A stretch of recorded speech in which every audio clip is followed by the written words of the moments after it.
Welcome to the ONS Energy Talks. My name is Anne Ekern, and it is my pleasure to be your host today. How to smartly invest for a lower carbon footprint and to speed up the energy industry's response to the climate change.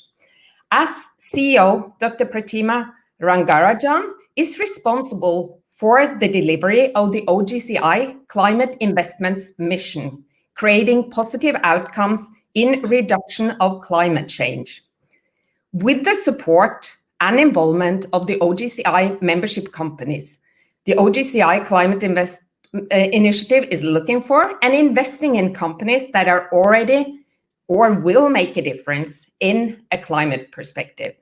It's a true pleasure to have you joining us today, Dr. Pratima Rangarajan. It is my pleasure. I'm sorry we're going to miss meeting in person at the ONS. It's a lovely conference, but this will have to suffice for this year. We were truly looking forward to have you joining us as speaker as well. So first and foremost, how are you and your team doing in London, and what is the situation there right now? You know, it's challenging. Our team is global. We have folks in London, we have folks in Paris, Switzerland, and all over the United States. So as with everybody else, we're learning. And today, all our team is working from home, but we're starting to make the plans to open up our offices. But we're very, very lucky. We have jobs to do. We have work that keeps us busy, and everyone is healthy. So we must. That's good to hear. So you have 12 large oil and gas companies as member companies and also financing your investments. What freedom do you have versus your member companies, and in what ways do you actually leverage their involvement and membership? So Climate Investments' mandate is very clear. We were set up to reduce carbon emissions. And we're very unique in having the membership that we have to support this. Because in order for us to reduce carbon emissions quickly, we need to get our investments, our innovations out into the market and implemented. So we use our OGCI member companies' expertise to evaluate new innovations, to pilot them, and to actually drive them into commerciality at a global scale. Maybe I can give you an example. We have a CCS project called Net Zero Teesside in the United Kingdom with a very ambitious goal. It is to decarbonize the northeast of England. So we made the early investment in 2017. One of our member companies, ENI, gave us an engineer to lead the project. And he came in, developed the project. The team was successful, and it graduated from our hands recently. And it is now with 5 member companies, which is BP, ENI, Equinor, Shell, and Total. And they are now working with the government in the northeast of England, the local government, local industries who are going to, whose carbon dioxide they will capture, as well as the UK government to support UK's 2050 decarbonisation plans. So as you can see, we're very unique in being able to bring both small and large innovations to market faster with the support of the member companies. Very exciting and very specific to hear that you create, because my next question was going to be, you know, in the broader sense, you've just been in existence for a couple of years. What results, you mentioned a specific one now, but if you were to kind of be more general about it, what results have you achieved so far? You know, we just passed our 3rd anniversary. So we're 3 years operationally old. We have 19 investments. We work across multiple sectors. We have investments in oil and gas. We have investments in industries like cement, steel, chemicals, power, and also in commercial transportation and commercial HVAC, air conditioning. These are all sectors with high carbon emissions or high carbon footprints. And our investments all have, even though they're across multiple sectors and they do different things, they have 3 elements in common. They all reduce carbon emissions. They're all economic, and they can all be implemented globally. So our mission is to deliver a carbon impact, which is a reduction of carbon emissions. And we're finding that we are finding investments in all sectors to support us in doing that. Great. So you have very specific objectives, and you kind of alluded to my next question. When you measure the success of what you do you use financial metrics? Do you use impact metrics? Do you use a combination of those? So it's an excellent question, because this was, when we started the fund, this is, the question, right? What is your success metric? Our success in CI, our success metric is purely carbon impact. But in order for us to achieve significant carbon impact, it's not good enough for our technologies to claim to reduce carbon emissions. They have to be economically capable in today's demand and business models. So then that means that we have to have pretty strong financial metrics for our individual investments. And then we have to be able to get them implemented globally. And that's not just a technology issue. We have to create demand. We have to identify the right business models for them to be successful and make sure that the supply chains are there, the infrastructure. So we do three things. We invest in technologies. We also invest in implementation projects. And finally, we collaborate extensively, not just with our member companies, but also with governments, with co-investors, and with other strategics to get our investments scaled. Because ultimately, we need to see real impact in the field. Very interesting. So, if we were to get into some specifics of the different investments you make, and there's been a lot of focus on the reduction of carbon dioxide and the reduction of those emissions, but reducing methane emissions is a very important area as well. Could you elaborate a bit about the work you do in these two areas? Absolutely. Maybe I'll start with methane, because we have quite a bit going on over there. So identifying, finding, and fixing methane emissions has been a key part of our mandate. And as a fund, we already have 6 investments in technologies that can detect, measure, and mitigate methane. And we will continue to make these investments because we need more innovations and more cost-effective innovations. But in 2020, we don't think that that's enough. We're a little concerned that post-COVID, that implementation projects that actually reduce methane emissions in oil and gas operations in the field could be impacted due to lack of capital. So because of that, this week we are launching a call for proposals for projects that can demonstrate methane reduction, significant reduction of methane emissions within oil and gas operations. So if someone in your audience is an owner, an operator, service provider, developer, and has a great project that either needs early stage capital or late stage development capital and can show significant reduction in methane emissions, please apply at our website. Great. Now, we're not a grant-making body, Anna, so we would need these projects to be both economic and operationally viable so that we can actually make investments. Our goal is to find good business models for methane mitigation, because we believe once we have that, others will follow in actually operationalizing these business models, and also capital will flow into these type of projects. So we're hoping to catalyze this and reduce methane emissions. Great. So that sounds like there's a big opportunity for different players, and you're looking for candidates across the globe? We are. The call is very open, so we will accept applicants from any geographies. We will look across the oil and gas value chain, so upstream, midstream, downstream, not an issue. There is no cap on the investment pool. So we just need good business cases and great projects, and we'll look at them. So we're living with COVID, and you touched on COVID in the context of what you're working with now. In your opinion, will COVID likely speed up or potentially slow down the focus on climate action? What are your perspectives there?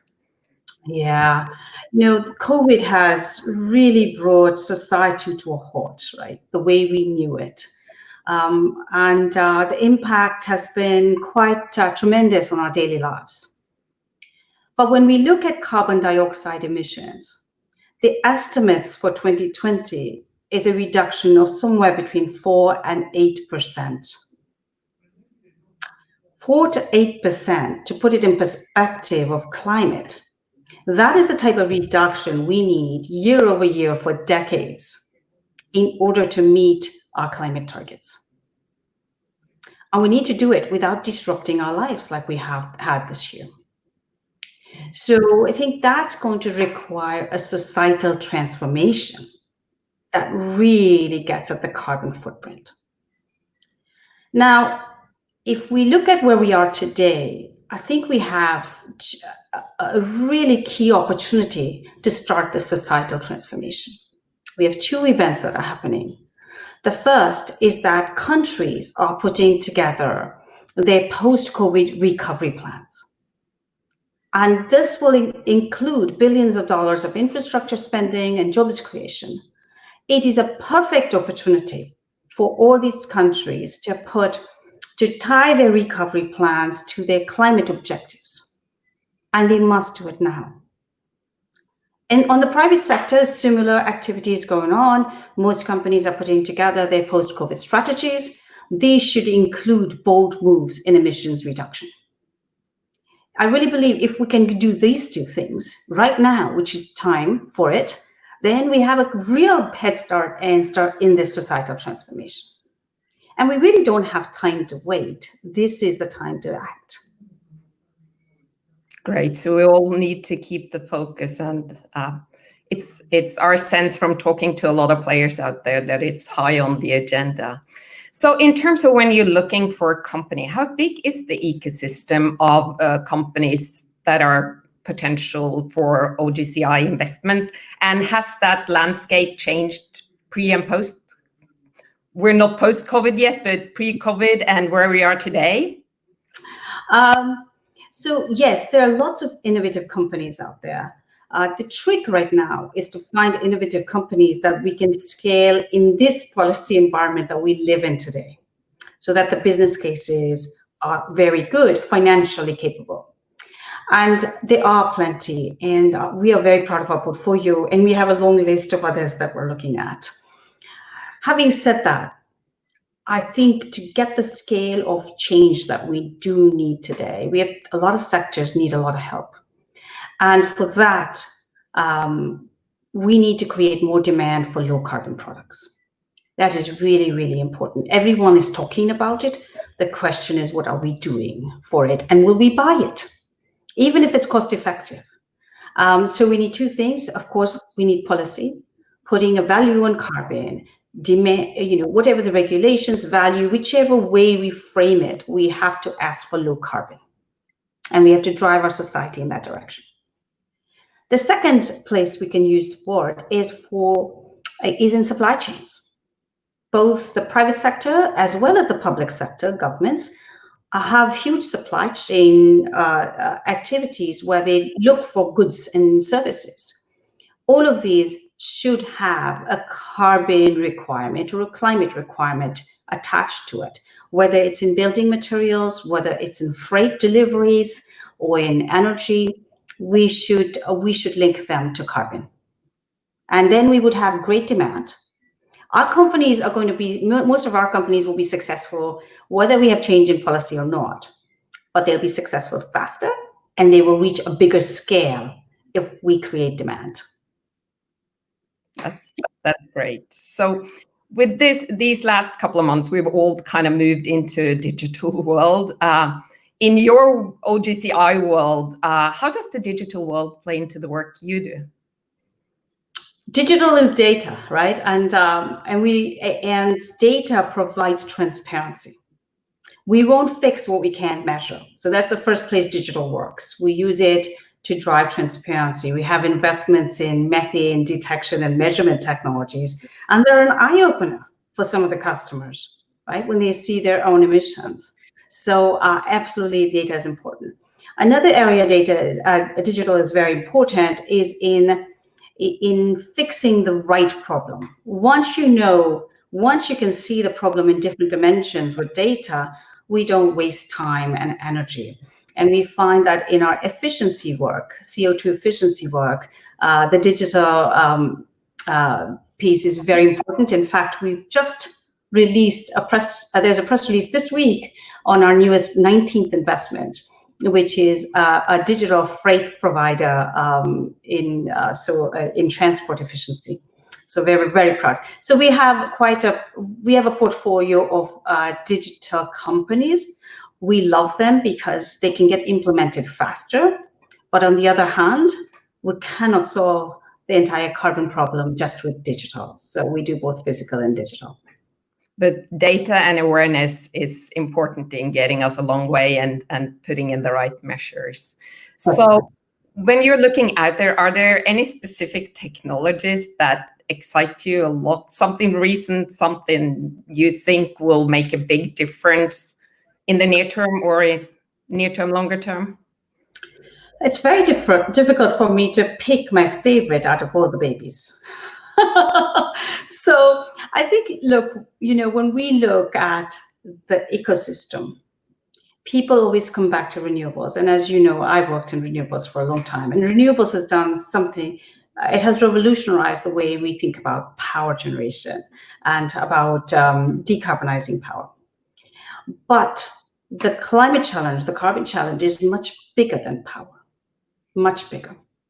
So what I'm really excited about is trying to hit these other much more difficult to decarbonize issues that we're grappling with, because they're a huge challenge. How do you decarbonize cement, iron and steel? Between those two, they have the same carbon footprint as oil and gas, right? How do we decarbonize transport in ships, in big trucks? In air conditioning demand is going crazy in the warmer regions of the world where they don't have air conditioning yet. So there's a lot of challenges for us to tackle, and many of them, it's just that we haven't looked at them before. So now that as we do, I think we've got some great innovations we're real proud of. Very interesting. It sounds like there's a lot of areas that we maybe haven't focused on that we all need to be aware of going forward.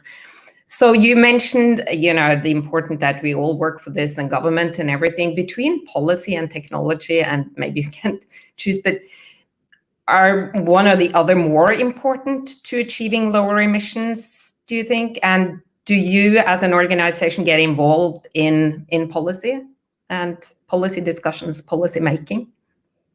So absolutely. I think, policy is key. Government policy decides which direction society goes in. For businesses, it's really important because it tells us, it gives us our business cases for making investments going forward, right? I think that's critical. If nobody's thinking about buying low carbon cement and building materials, the best innovator, and we have a fabulous company, isn't able to sell their product, or can sell it to a few early adopters, but not to everybody.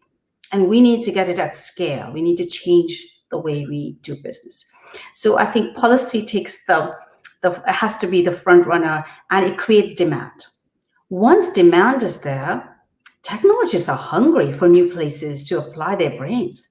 I believe technology and innovation will just come out of the woodwork. Even for our companies, they're going to do well, but once the demand takes off, I think they'll go gangbusters. So I'm going for policy, and I'm a technologist, so I believe we can solve the problems. Sounds great. It sounds like you're, and you should be too, a technology optimist, and and there's a lot of areas we can all pursue, get involved in, and companies working together, putting together our efforts. Before we conclude a very interesting conversation, I wanted to ask if you had any parting thoughts or messages that you wanted to share as a bit of a wrap up. Yeah, maybe I think, especially coming out of post-COVID, which has been very challenging for all of us. I think climate is going to require every one of us to do our part. It's big. It's too big. We like to point at different things and pick and choose, but actually we all have a part to play. We talked about governments and policy. We talked about private sector, and they're putting plans together to take bold actions on climate. But even we individuals can and should play a part. There are 9 billion of us soon on this earth, and the earth is struggling to sustain us. So I think even our demand for goods and services and the amount of waste we have across our ecosystems, we should all work on climate together, because it is our earth and it is what we do for our kids. So that's, I think for me, it has to become a lifestyle for us all. That's a great closing note and a great challenge to all of us that I think we should make note of. Thank you so very much for joining us today. It was a great pleasure talking to you. And thanks to all of you listening into the ONS Energy Talks. Have a great afternoon.